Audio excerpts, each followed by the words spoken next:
गाजियाबाद के लोनी विधायक नंदकिशोर गुर्जर ने उत्तराखंड के मुख्यमंत्री को लिखा शिकायती पत्र में रोहिंग्या व बांग्लादेशियों की बढ़ती आबादी को रोकने की मांग। लोनी विधायक नंदकिशोर गुर्जर का कहना है, उत्तराखंड पर रोहिंग्या बांग्लादेशी मुसलमानों का हो चुका है। उत्तराखंड में हाथ में कलावा बांधकर व नाम बदलकर मुसलमान फैला रहे हैं लव जिहाद।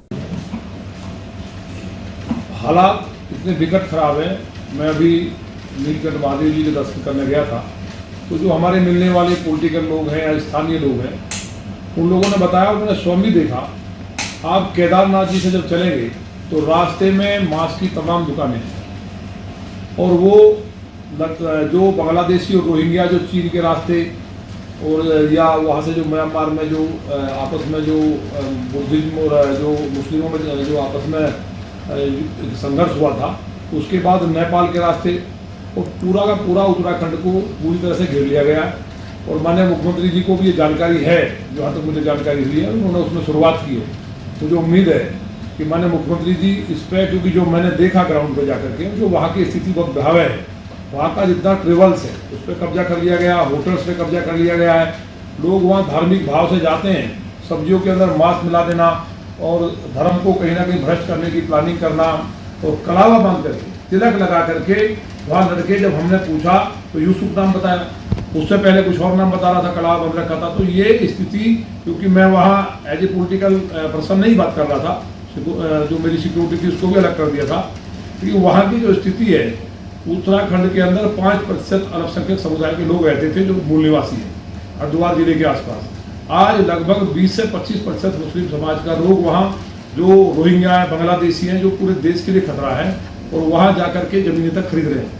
तो मेरा माननीय मुख्यमंत्री जी को जो पत्र लिखने का आस यही है, उनसे निवेदन है कि जिस तरह से हिमाचल प्रदेश में जो लैंड का एक्ट है, उसी की तरह कोई भी हो हिंदू मुसलमान एक इंच जमीन ना दी जाए, उस पर पूर्ण रूप से प्रतिबंध लगाया जाए, क्योंकि देवभूमि का स्वरूप बिगड़ रहा है, और पहाड़ों के अंदर जिस तरह चट्टानें खिसक रही हैं, वो प्राकृतिक रूप से भी ठीक नहीं है। और ये जो वहाँ लगातार होटल्स खरीदने के बाद और जो गतिविधियाँ बढ़ी हैं, जो हालात है, लोग पलायन कर रहे हैं, वो बहुत भयावह स्थिति है।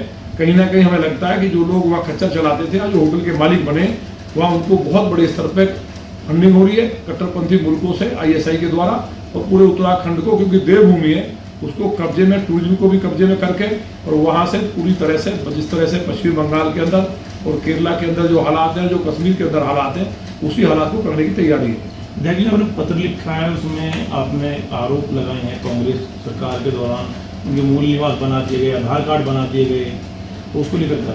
देखिए, कांग्रेस के टाइम में जितना यहाँ देश के अंदर बांग्लादेशी आया, भारत के अंदर केवल अगर बात दिल्ली की जाए तो लगभग 20 लाख रोहिंग्या और बांग्लादेशी है। दिल्ली के अंदर तो लगातार अरविंद केजरीवाल जी की सरकार का एजेंडा है कि ट्रेन भर। भारत के अंदर केवल अगर बात दिल्ली की जाए तो लगभग 20 लाख रोहिंग्या और बांग्लादेशी है। दिल्ली के अंदर तो लगातार अरविंद केजरीवाल जी की सरकार का एजेंडा है कि ट्रेन भर भर के ला करके बसाया जा रहा। मेरे यहाँ भी झुग्गियाँ पड़ी हुई हैं, आप लोगों ने स्टोरी की थी।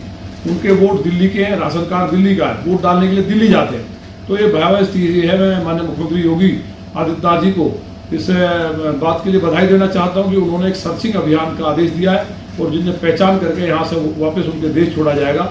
इसी तरह से हमें उम्मीद है कि उत्तराखंड के माननीय मुख्यमंत्री इस जो वहाँ के जो हालात है, इसको गंभीरता से लेंगे।